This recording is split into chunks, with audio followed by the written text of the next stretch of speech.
প্রিয় লিসেনার্স, আজকের ঘটনার থাম্বনেল আর টাইটেল দেখে হয়তো বুঝেই গেছেন আজকের ঘটনাটা কিসের উপর ভিত্তি করে। ঘটনা নিশ্চয়ই আপনাদের ভালো লাগবে, তাই অনুরোধ ঘটনাটা শেষ পর্যন্ত শুনবেন আর চেষ্টা করবেন অনলাইনে শুনতে, কারণ এটি আমার জন্য বড় সমর্থন। ঘটনা শুরু করার আগে সবাই একবার আয়াতুল কুরসি পড়ে নিন, নিজের চারপাশে মানসিক হিসার টেনে নিন, কারণ শোনা যায় যখন এই মাখলুকের অদৃশ্য সত্তাদের কথা বলা হয় তারা খুব মনোযোগ দিয়ে কাছে চলে আসে, আপনার কথা শুনতে চায়। আর হ্যাঁ, যদি ঘরের লাইট বন্ধ করে বসে থাকেন তাহলে একবার তাকিয়ে দেখুন আপনার বিছানার নিচে বা কম্বলের বাইরে আপনি ছাড়া ঘরে আর কেউ আছে কিনা। চলুন তাহলে আজকের ঘটনা শুরু করি। আজ প্রথমবার আমি আমার জীবনের এক সত্য ঘটনা আপনাদের সাথে শেয়ার করতে এসেছি। আমার নাম সাব্বির, আমার বয়স এখন 58 বছর। আমি পাকিস্তানের চকওয়াল জেলার নীলকামাল গ্রাম থেকে এসেছি। আমার বাবা মা 1971 সালে ভারত পাকিস্তান যুদ্ধের পর জীবিকার সন্ধানে আমার 2 বোন ও এক ছোট ভাইকে নিয়ে রাওয়ালপিন্ডি চলে যান। তখন আমাকে আমার বড় মামা নিয়ে যান চকওয়াল জেলার নারায়ণসাইদা নামের এক গ্রামে। তাদের কোনো সন্তান ছিল না। তারা 5 ওয়াক্ত নামাজি, খুবই ধার্মিক মানুষ। তাদের ইচ্ছে ছিল আমাকে আলেম, ধর্মীয় জ্ঞানী বানাবেন, তাই আমাকে স্কুলে ভর্তি করিয়ে দেন আর ঘরে ঘরে ধর্মীয় শিক্ষা দিতে শুরু করেন। আমি খুব দ্রুতই মামার সঙ্গে 5 ওয়াক্ত নামাজ পড়া শুরু করি। তিনি আমাকে আয়াতুল কুরসি, 4 কুল, অন্যান্য সূরা ও দোয়া মুখস্থ করান। তিনি বলতেন, বাবা, যখনই কোথাও ভয় লাগবে এই দোয়াগুলো পড়ে নিও, আল্লাহ তোমাকে সব বিপদ থেকে হেফাজত করবেন, কেউ তোমাকে ক্ষতি করতে পারবে না। আমি তখন খুবই ছোট ছিলাম, কিন্তু মামার কথা মনে গেঁথে গিয়েছিল। পরে আমি পাক আর্মিতে যোগ দেই। 11 জানুয়ারি 1993 সালে ল্যান্ডি কোতাল সীমান্তে ডিউটির সময় এক দুর্ঘটনা ঘটে। আমার মেরুদণ্ড ভেঙে যায় আর আমি স্পাইনাল ইনজুরিতে আক্রান্ত হই। নিচের অংশটা পুরোপুরি অচল হয়ে যায়। তারপর থেকে আমি বড় ভাই মাসরি খানের সঙ্গে রাওয়ালপিন্ডিতেই থাকি।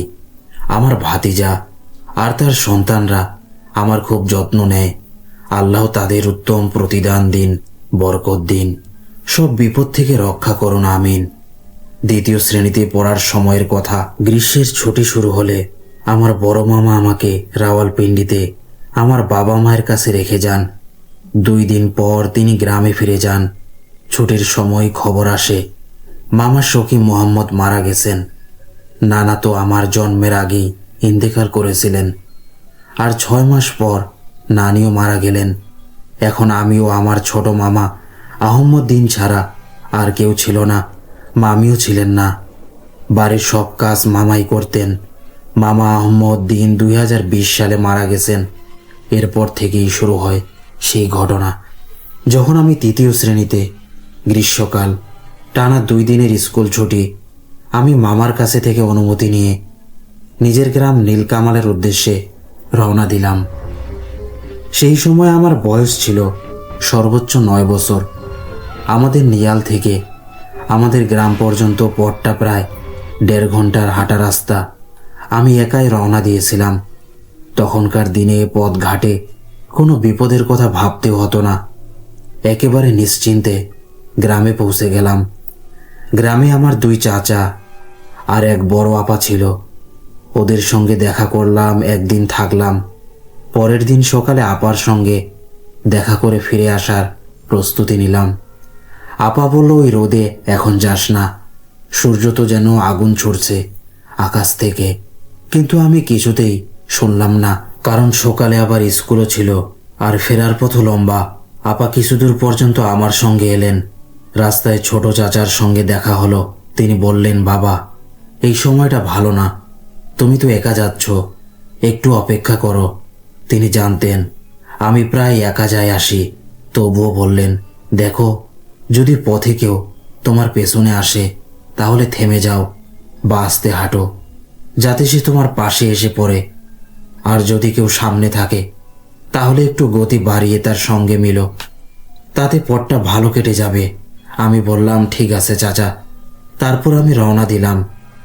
গ্রাম থেকে বেরিয়ে আসতেই একটা বর্ষার ছড়া পড়ে। আমাদের স্থানীয় ভাষায় যাকে ভাগ্নে বলে, ওটার পারে সবসময় কোথাও না কোথাও পানি বয়ে যায়। 3 জায়গায় এমন ঝিরিঝিরি স্রোত ছিল সেদিনও। রোদ এত তীব্র যে মনে হচ্ছিল বালুর মধ্যে আগুন জ্বলছে। তবু যেতে তো হবেই, বলতেই হয়। আমি ছোটবেলা থেকেই কিছুতেই ভয় পেতাম না, শুধু কুকুরের ঘেউ ঘেউ ছাড়া। বিশেষ করে যদি কুকুরটা কাছে এসে ঘেউ করে, তখন বুক কেঁপে উঠত। আমি কিছুটা পথ এগিয়ে গেলাম। হঠাৎ দেখি আমার বাম দিকে, পূর্বের দিকের কিছুটা দূরে 7-8 জন ছেলে, কেউ আমার বয়সী, কেউ আমার সমবয়সী, ছোট ছোট, কেউ বড়, রোদে পড়তে থাকা বালুর ওপর দুনিয়ার কোনো পরোয়া না করে একটিমাত্র লুঙ্গি পরে কাবাডি খেলছে। আমি হাঁটতে হাঁটতে ভাবছিলাম, এই বাচ্চাগুলোর বাড়ির লোকদের কি কিছু যায় আসে না? এই আগুন ঝরা দুপুরে ছেলেগুলো কোথায় আছে, কি করছে? ওরা তখনও আমাকে দেখেনি। আরো কয়েক পা হাঁটতেই এক ছেলেটা আমাকে দেখে অদ্ভুত গলায় চিৎকার করে উঠল, ওকে ধরো, ওকে নিয়ে খেলি। একসাথে সবাই আমার দিকে ছুটে এলো। ওদের কণ্ঠস্বরটা ছিল অস্বাভাবিক, একটা মানবিক আওয়াজ নয়, যেন গলা দিয়ে কেউ গড়গড় করছে। আমি মুহূর্তেই বুঝে গেলাম এরা মানুষ না। তখন আমার মামার শেখানো কথা মনে পড়ে গেল। আমি দ্রুত আয়াতুল কুরসি পড়তে শুরু করলাম। ওরা তখন আমার থেকে প্রায় 5 হাত দূরে। ঠিক তখনই দেখি তাদের পা যেন হঠাৎ কেউ বেঁধে ফেলেছে। এক এক করে সবাই হোঁচট খেয়ে পড়ে যাচ্ছে। সবার মুখে বিকট গর্জন। তারপর এক মুহূর্তে এই সব অদৃশ্য। আমি হাঁপ ছেড়ে বললাম, আলহামদুলিল্লাহ। পা চালিয়ে চললাম সামনে।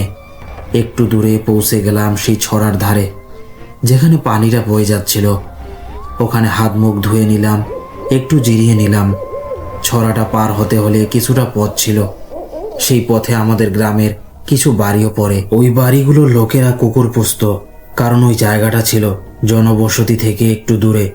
আমি একটু চিন্তিত ছিলাম, যদি কোনো কুকুর ঘেউ ঘেউ করে তাহলে বাকিরাও এসে পড়বে। তবু আল্লাহ আল্লাহ করতে করতে পার হয়ে গেলাম। বোধহয় গরমের জন্য কুকুরগুলো চুপচাপ ছায়া শুয়েছিল। এরপর আমি একটা সংকীর্ণ পথ ধরলাম। দুপাশে ঘন সরকন্ডা গাছ, মাঝখান দিয়ে এক পথে কেবল একজনই যেতে পারে। পথটা পার হতেই বাম দিকে একটা কুয়া পড়ে। ওখান থেকে গরু গাধার সাহায্যে পানি তুলে ধান খেতে সেচ দেওয়া হয়। আমি যখনই ওই পথ দিয়ে যেতাম, কিছুক্ষণের জন্য ওই কুয়ার পাশে বসতাম। ওখানকার ফসল আর গাছগাছালের মিশ্র গন্ধে একটা দারুণ স্নিগ্ধ অনুভূতি হতো। সেদিনও একটু থেমে বসলাম, তারপর আবার পথ ধরলাম। এখন সামনে একটা উঁচু ঢালু পথ, যা উঠলেই একরকম দুর্গম অচেনা রাস্তা শুরু হয়। সেই জায়গাটা আগেও দেখেছি, কিন্তু এই সময় কখনো পেরোয়নি। আজ থেকে জানি মনে হচ্ছিল এই পথটার মধ্যে কিছু একটা অস্বাভাবিকতা আছে। ক্ষেতের ধারে চলা সেই রাস্তাটার দুই পাশে ছিল বড় বড় কিছু সবুজ আর কিছু শুকনো গাছ, আর মাটির ভেতর গেঁথে ছিল বিশাল কালো পাথরগুলো, যেগুলো থেকে যেন তাপ বের হচ্ছিল। বিশ্বাস করুন, ওই মুহূর্তে চারপাশের আবহাওয়া এমন ভয়াবহ হয়ে উঠেছিল। আমার জায়গায় অন্য কেউ হলে হয়তো তখনই ফিরে যেত, কিন্তু আমি জানতাম যেভাবেই হোক আমাকে ওই পথ পার হতেই হবে। ওটা মোটে 3 বা 4 মিনিটের পথ ছিল। আমি পেরিয়ে গেলাম। এরপর সামনে এলো আরও একটা লম্বা পাথরে ভরা ঢালু রাস্তা। প্রায় 7-8 মিনিটের মতো সেই পথ। দুই পাশে ছিল ছোট বড় কাঁটাযুক্ত ঝোপঝাড়। ওটা পার হতেই নামার দিকটা শুরু হলো। আর ঠিক তখনই দেখি আমার সামনে একজন সাদা পোশাক পরা লোক হাঁটছে। মাথা থেকে মুখ পর্যন্ত সাদা রুমাল দিয়ে ঢেকে রেখেছে নিজেকে। ওকে দেখেই আমার মনে পড়ে গেল চাচার কথা, যদি কোনো পথিক সামনে বা পেছনে থাকে তাহলে তার সঙ্গে মিলে পথ চলবে। তাই আমি হাঁটার গতি বাড়িয়ে দিলাম। ভাবলাম লোকটার সঙ্গে পথ মেলাই। সে তখন খুব বেশি দূরে নয়, কিন্তু হঠাৎ আমার জুতোর তলায় একটা শুকনো কাঁটা ঢুকে গেল। আমি নিচু হয়ে সেটা তুললাম। এক মুহূর্ত পরে যখন সোজা হলাম, দেখি লোকটা গায়েব। 4-4.5 মিনিটের রাস্তা এখনো বাকি ছিল, তবু কোথাও কোনো চিহ্ন নেই। আমি নিজেকে বোঝালাম হয়তো কোনো ঝোপের আড়ালে টয়লেট বা বিশ্রামের জন্য গেছে। এই ভেবে আমি কাছের একটা পাথরের পাশে বসে তার জন্য অপেক্ষা করতে লাগলাম। কিছুক্ষণ অপেক্ষা করলাম, কিন্তু কেউ ফিরল না। তাই আবার হাঁটা শুরু করলাম। এইবার নামার পথটা ছিল বেশ সরু। ডান দিকে পাহাড়ের ঢালে ফলাই গাছের ঝাড়, যাদের ডালপালা পথের উপর ঝুঁকে আছে। আমি নিচে নামছিলাম, হঠাৎ চোখে পড়ল এক ডালে একটা কালো সাপ ঝুলছে। যদি এক ধাপও সামনে যেতাম, ওটা আমার গায়ে পড়তো বা কামড় দিত। বুকের ভেতর ঠান্ডা একটা স্রোত নেমে গেল। আমি দ্রুত এক ধাপ পিছিয়ে গেলাম, বাম দিকের একটু নিচে জায়গা করে বিকল্প পথ নিলাম। অবশেষে নামতে নামতে এক জায়গায় এসে পড়লাম, একটা বড় বাঁধের ধারে। এই বাঁধটা তৈরি করা হয়েছিল বর্ষার পানি আটকানোর জন্য। এক দিকটা কেটে রাখা ছিল যাতে বাড়তি পানি বেরিয়ে যেতে পারে। ওখানে 2-3টা বড় পাথর ফেলা ছিল। মানুষ সাধারণত ওইগুলোর ওপর বসে হাত মুখ ধোয়। আমি সেখানে গিয়ে হাত মুখ পা সব ধুয়ে নিলাম। তারপর পাশের দিকের একটা ছায়াময় বড় পাথরের সঙ্গে পিঠ ঠেকিয়ে বসলাম, মুখটা পশ্চিমের দিকে, একটু বিশ্রাম নেওয়ার জন্য। 2-3 মিনিট পরে আবার রওনা হতে গেলাম। হঠাৎ মনে হলো পেছনের ঢালু পথটা একবার দেখি। ঘুরে তাকাতেই বুকের ভেতরটা কেঁপে উঠল।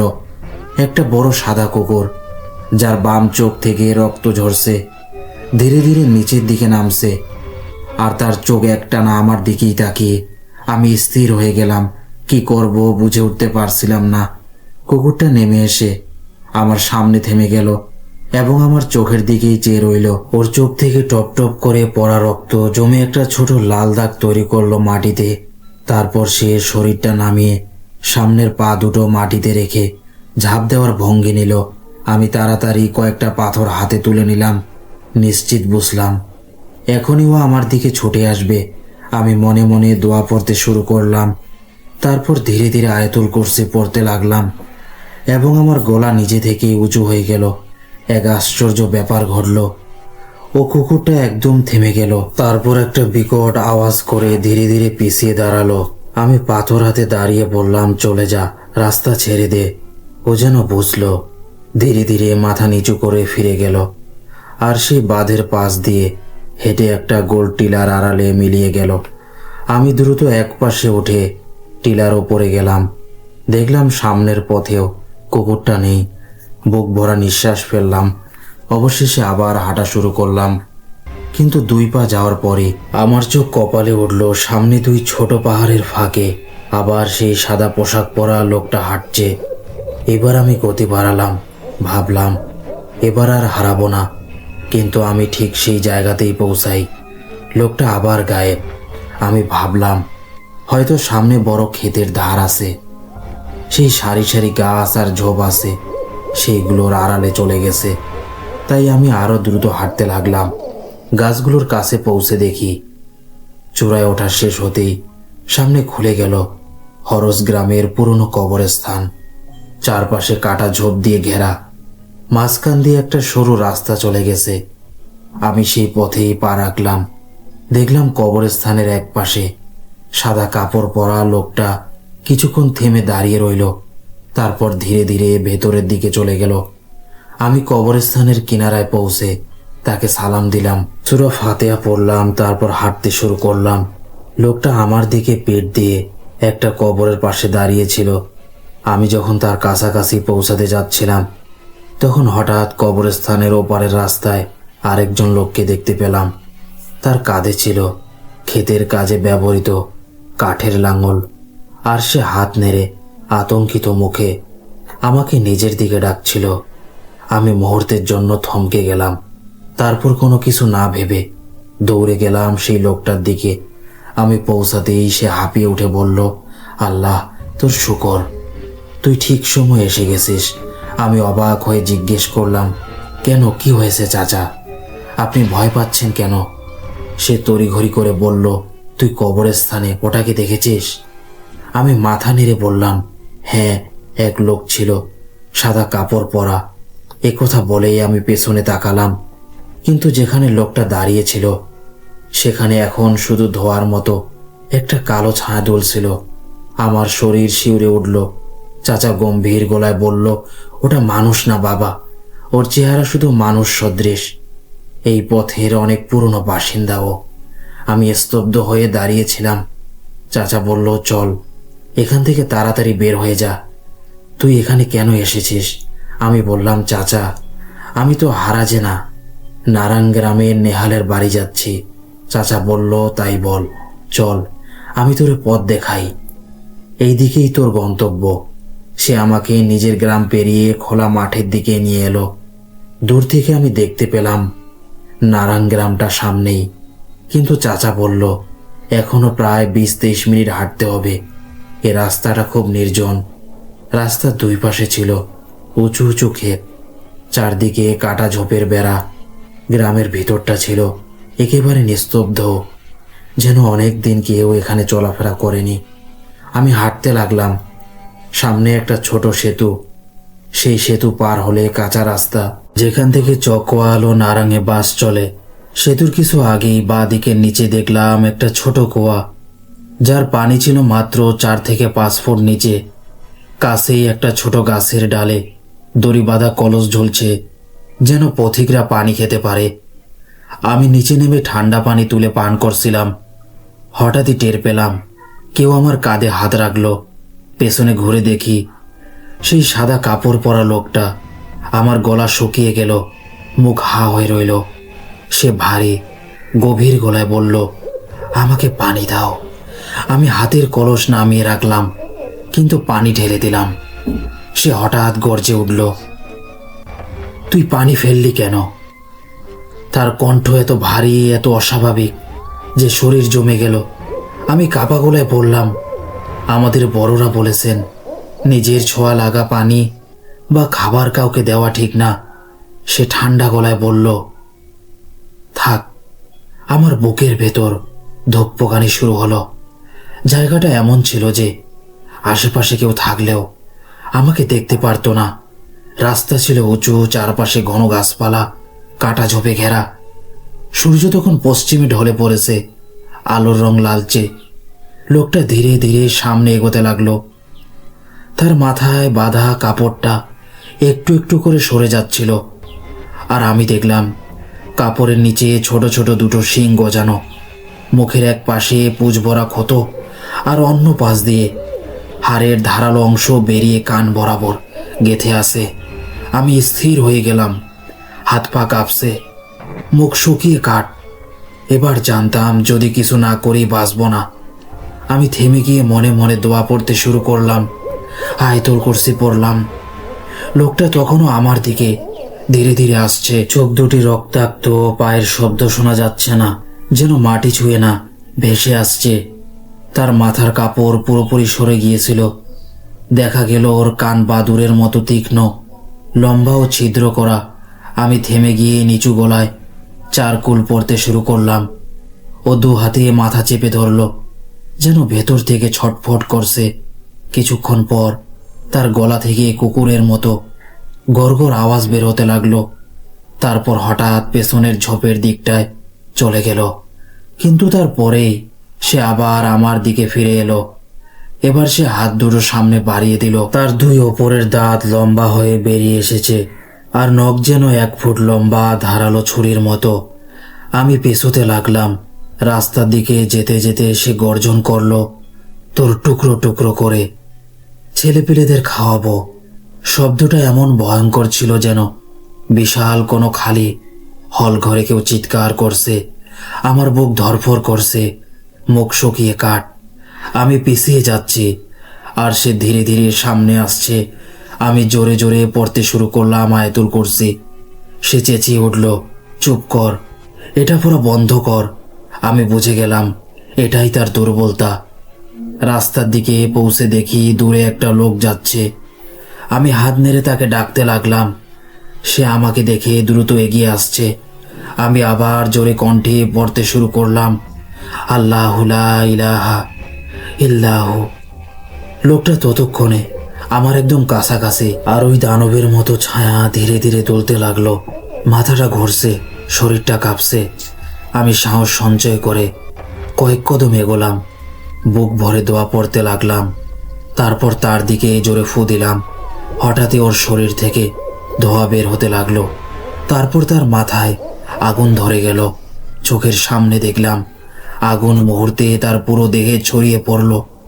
ভেতর থেকে এক বিকট চিৎকার উঠল, আর কয়েক সেকেন্ডের মধ্যেই সে আগুনের গোলা হয়ে ধোঁয়ার কুণ্ডলিতে মিশে গিয়ে মিলিয়ে গেল। আমি নিঃশ্বাস ছাড়লাম। ঠান্ডা ঘামে ভিজে গেছি। কেবল বললাম আলহামদুলিল্লাহ। ঠিক তখনই রাস্তার লোকটা আমার কাছে এসে জিজ্ঞেস করলো, কি হলো ভাই? তোমাকে দেখি অনেক ভয় কাঁপছো। আমি কাঁপা গলায় বললাম, চাচা, ঝোপে কিছু দেখেছিলাম, ভয় পেয়েছিলাম। এখন সব ঠিক আছে। সে কিছুক্ষণ আমার দিকে তাকিয়ে রইল, তারপর মাথা নেড়ে চলে গেল। আমি হাঁটতে থাকলাম। এবার পথটা মসৃণ শান্ত। যখন গ্রামটার একদম কাছে পৌঁছালাম, দেখলাম সামনে একটা ছোট উঁচু চড়াই। চড়াইয়ের বাঁ দিকে ছিল একটা পুরনো কবরস্থান। সেই ঢালের পাশে সরু রাস্তা ধরে দেখলাম সাদা পোশাক পরা এক বয়স্ক মানুষ হাতে তসবিহ ধীরে ধীরে আমার দিকে আসছেন। তিনি হাত তুলে আমাকে থামার ইশারা করলেন। তার মুখে কোমল হাসি, চোখে আলো। তিনি বললেন, বাবা, যা শিখেছিস মনে রাখিস। আল্লাহর কালাম মানুষকে বাঁচায়। আমি শুধু বললাম জি। তারপর তিনি ধীরে ধীরে ঘুরে গেলেন, কয়েক পা হাঁটলেন, আর তারপর হাওয়ার মতো মিলিয়ে গেলেন। আমি স্তব্ধ হয়ে দাঁড়িয়ে রইলাম।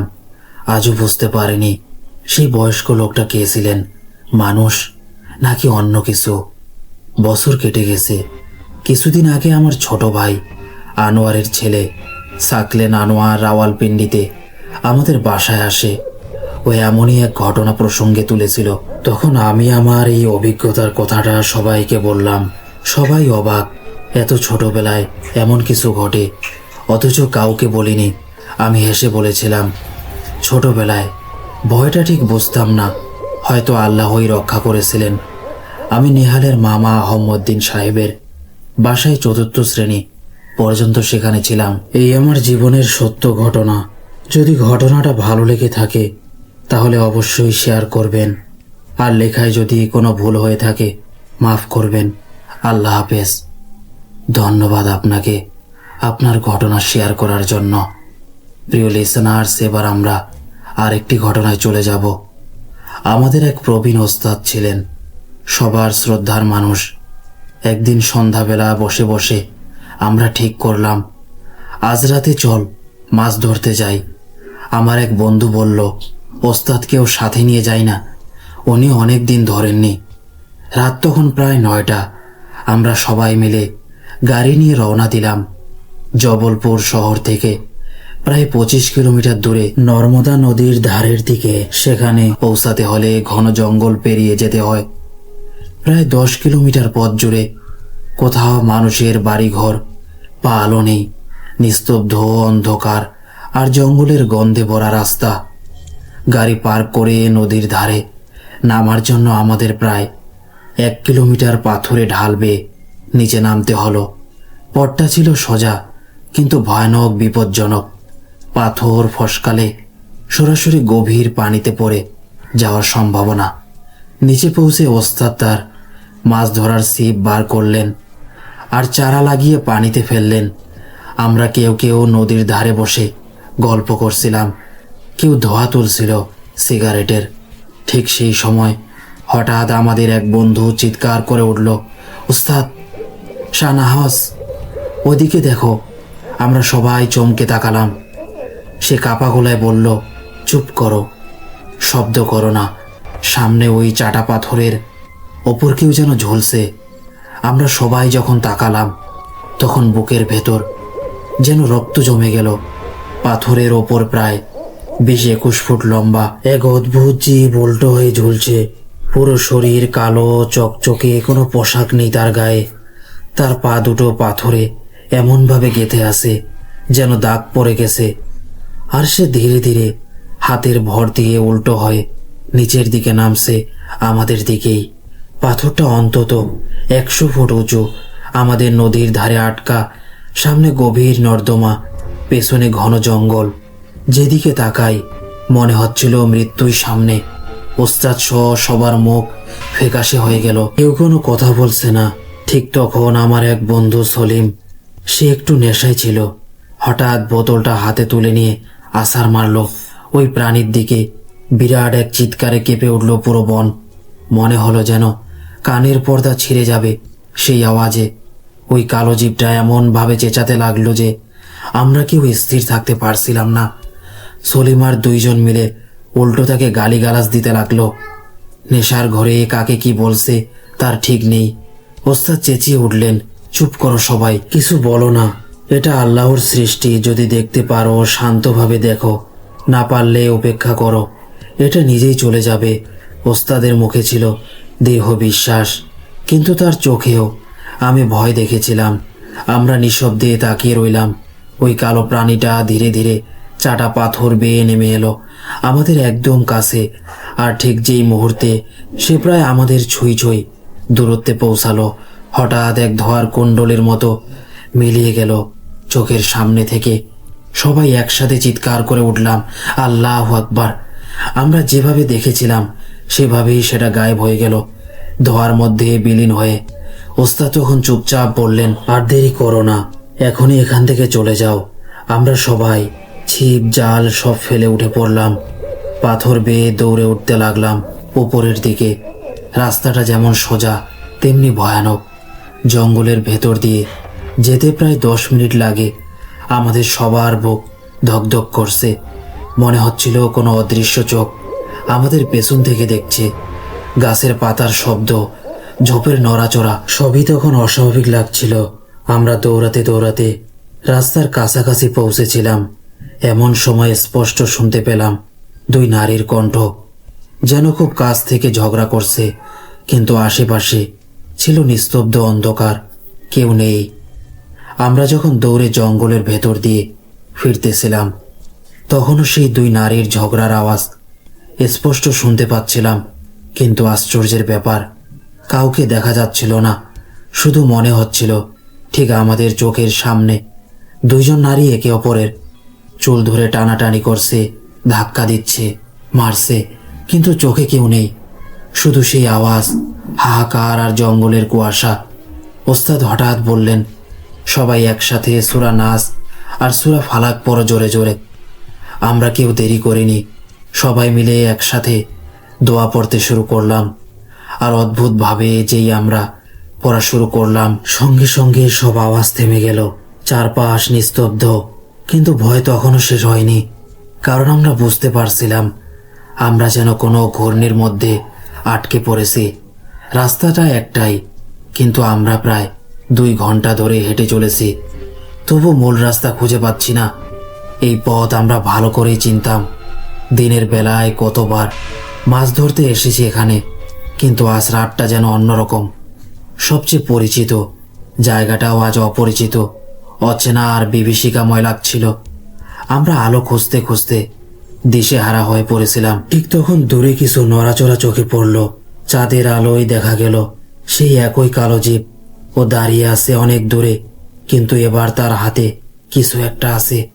চাঁদের আলো পাথরের সাদা মার্বেলে প্রতিফলিত হচ্ছিল, তাই দৃশ্যটা খুব স্পষ্ট দেখা যাচ্ছিল। ওর হাতে এক শিশু।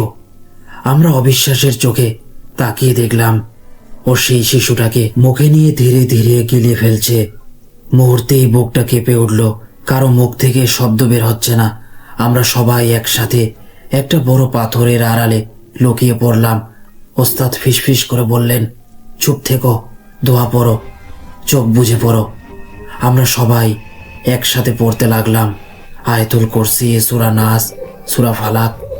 সামনে মৃত্যু দাঁড়িয়ে, কেউ জানে না কি হবে পরক্ষণে।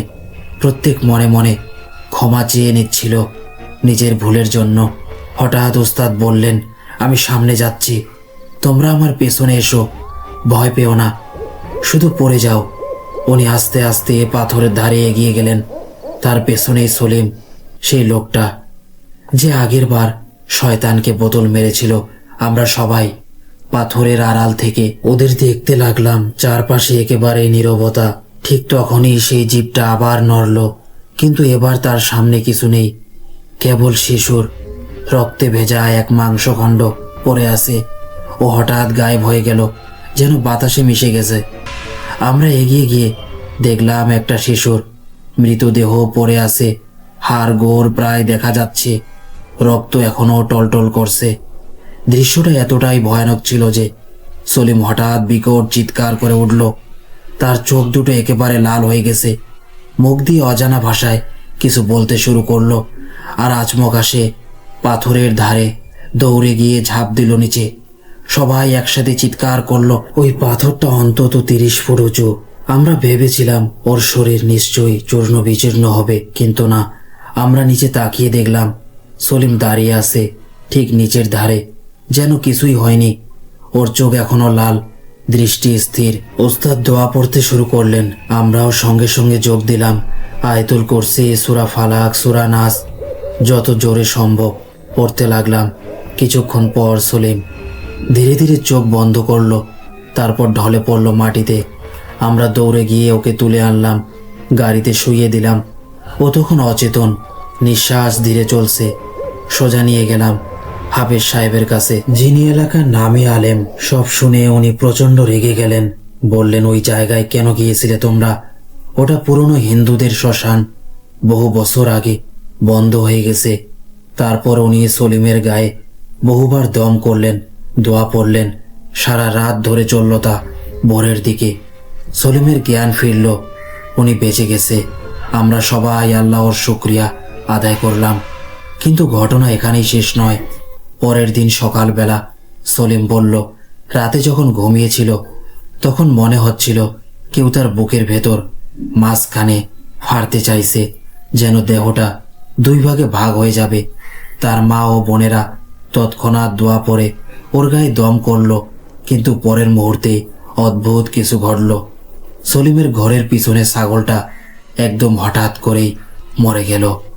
কেউ কারণ জানল না, কেউ বুঝতে পারল না কিভাবে। এই ছিল নর্মদার তীরে আমাদের সেই রাতের ঘটনা। আজও মনে হলে শরীর শিউরে ওঠে। ওই রাতে আমরা সবাই বুঝেছিলাম, মানুষ যতই সাহসী হোক, এমন কিছু সৃষ্টি আছে যাদের সামনে মানুষের অস্তিত্ব এক মুহূর্তেই মুছে যেতে পারে। প্রিয় লিসেনার্স, আজকের মতো এখানেই শেষ। পরবর্তী ঘটনা শুনতে চাইলে ভিডিওটি লাইক করবেন, আর পরবর্তী ঘটনার জন্য চ্যানেলটি সাবস্ক্রাইব করবেন। যারা নতুন আছেন চ্যানেলটি সাবস্ক্রাইব করে রাখুন, আর বেল আইকন অন করে দিন, যেন নতুন ঘটনা আপলোড করার সঙ্গে সঙ্গেই আপনারা পেয়ে যান। অনেক ধন্যবাদ সবাইকে ঘটনা দুটি মনোযোগ সহকারে শোনার জন্য। আল্লাহ হাফেজ।